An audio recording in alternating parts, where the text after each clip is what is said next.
Hi angels, welcome back. Today we are doing my April favorites. I know it's not even May yet, but I want to get this video out. You know what? Honestly, I feel like April has not been that great of a month for me. Usually I love April. I love spring. I don't know, this month felt really weird. I know there was a lot of insane astrological things going on. All that Aries energy definitely affected me. Now that we're getting into Taurus season, I feel like things are gonna start feeling more beautiful and fun and grounded again, which I'm really looking forward to. Yeah, so these are my April favorites, and I don't have a whole lot. Again, this month wasn't that great. I wasn't discovering a lot of things.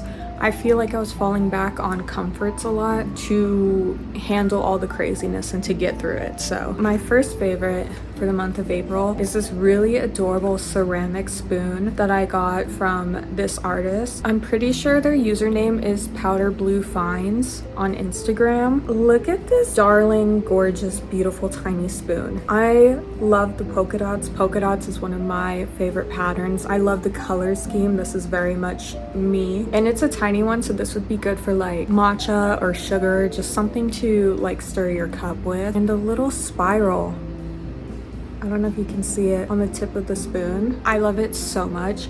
And this was my first time purchasing from Powder Blue, but it will not be my last. I will be fighting the other divas to get my next piece. So I'm glad I got this. I really want to get a matching cup. The matcha bowl was so sexy, and I don't make my own matcha at home yet, but I feel like having that would spur me into doing it. I would also love the plate. I don't know, just obsessed. And this is their little card that it came with. She's just so cutesy. Okay, my next favorite is going to be the Salt and Stone Neroli and Basil Hair and Body Mist. I use this specifically for my hair because I have been wanting a hair perfume for so long. I was deciding between this one and the Crown Affair one, and I have to be honest, I probably would prefer the Crown Affair one if it wasn't so expensive. That was the big drawback. I love them both very much because the Neroli and Basil, I have this in the deodorant, I have this in the body cream, and now I have it in the mist. So I do really love this scent. However, I think the Crown Affair one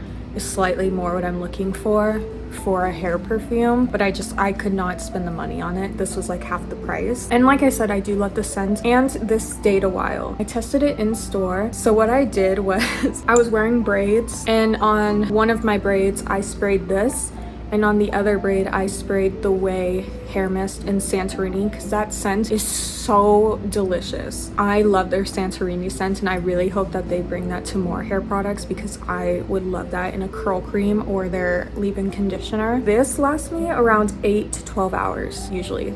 On that braid, I sprayed it probably around 11 o'clock in the morning. By the time I went to bed, I could still smell it. It wasn't as strong, but it was still there. And for the Way mist, by the time I got home, so probably about an hour later, it was gone. I couldn't smell it anymore. So this holds up really well. I love how fresh and green but invigorating the Neroli and Basil scent is. I think that it smells the best in the deodorant. I don't know what that is. My favorite scent from Salt and Stone. Love it. She holds up well, and I feel very Earth Angel vibes. Next, I'm going to be talking about Stardew Valley, which I've been playing Stardew Valley for probably 9 years or so. 8 or 9 years. I'm pretty sure I started playing in 2017 or 2018, somewhere around there. And I go through phases with that game. It's not as consistent of a favorite to me as something like The Sims, which I've been playing ever since I was in 5th grade with The Sims 2. So Sims is a constant favorite for me, same with Animal Crossing. I love Stardew Valley, but I definitely go through long periods of time of not playing it. But when I'm in it, I'm obsessed. That's me now. I just started year 2 on this save file. I'm playing it on my Switch because Steam will not fucking work on my computer for whatever fucking reason. And that's where my previous save file was, where I think I was on year 3 or year 4. I had put in significantly more time, but that's fine. That's fine. We want a fresh start. I love Stardew Valley. It's so comforting. However, I always have to have the guide or the wiki up, 5 open tabs on my phone at any given time while I'm playing, to look up something, to research something. I'm still trying to figure out who my favorite candidate is to marry. On my previous playthrough, I married Alex, and We love Alex, but I think he's actually better suited if you're playing as a male farmer, which I don't play as. So love Alex, but I think he needs a boyfriend. So now I'm romancing Sam because he's a musician and I do love my musicians, and that's been fun. But I don't know, I don't feel 1000% drawn to any of the bachelors or bachelorettes in this game, like the way that I did when I played Harvest Moon: A Wonderful Life growing up on GameCube. Celia was my wife every fucking time. I would marry her as a boy, as a girl.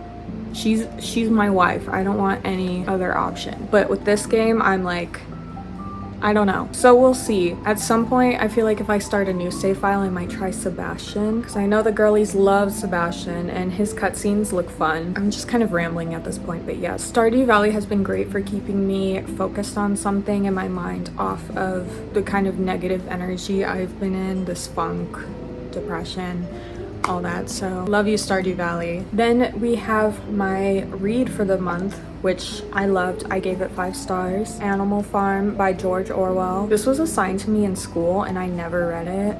I just spark notes it. I'm sorry. As much as I love reading, and literature classes were always my favorite in school, if I really do not want to read something, I physically cannot. I have to be in the mood, and I wasn't. I read this for April. Incredible. Obviously, I see why it was in the curriculum, as it should be. And it's very scary reading this. This book came out in 1946. It was written as a cautionary tale, and it has served as a cautionary tale through many different eras of insane politics. We're in the thick of it again. So this is very topical, unfortunately. So many similarities to what's going on in the United States with our fuck-ass government. Crazy how every single time I've been eligible to vote in the presidential election, it's been voting against Trump. Like, I'm so tired. And there's a lot of, like I said, similarities to a fascist government, both within the book and what we're experiencing. So this is very topical, very good. If you didn't read it for school or chose not to like I did and kind of put it off, definitely recommend this one. And it's a short read. It's under 100 pages, I think. So I'm so glad I finally picked this up and read it. I want to get to 1984 at some point. And my final favorite for April is the Edam lip balm. What's it called? The Shushu Lift Softening Balm. I got this in the shade Chateau Rose, which I am wearing right now. She's stunning. We love her. This has been viral for a while, and I always try to curb impulses for wanting to buy something simply for the sake of it being viral and popular. But I heard so many good things about this and I wanted to try it at least once. But I was waiting for the perfect shade, and then they released Chateau Rose, which is one of their 2 newest shades, and I was like, yeah, that one's me. It's a cool toned, soft baby pink with a shimmer. And I'm usually not a huge fan of shimmer, but it's not like insanely bad. I'm doing a kind of more simple makeup look like this, or if I'm going barefaced even, it's kind of nice. It smells divine. It smells very lemony, sweet, but not super gourmand, which I'm not a fan of gourmand scents. But yeah, I'm so glad I got to try this. I knew I would like it. I just wanted to wait for the right moment. I really want to get the clear version of this, but I'm holding myself off because I really have way too many lip products and I know what to do with. And I really want to just use up the ones that I know I wouldn't repurchase and hone in on the ones that I love and are a go-to for me. So I would say that this is my favorite tinted one so far that I've tried. As always, my favorite clear one is the C.O. Bigelow Vanilla and Mint. So those are my April favorites. Here's to hoping May is a better month. I hope you enjoyed, and I will see you next time. Bye, angels.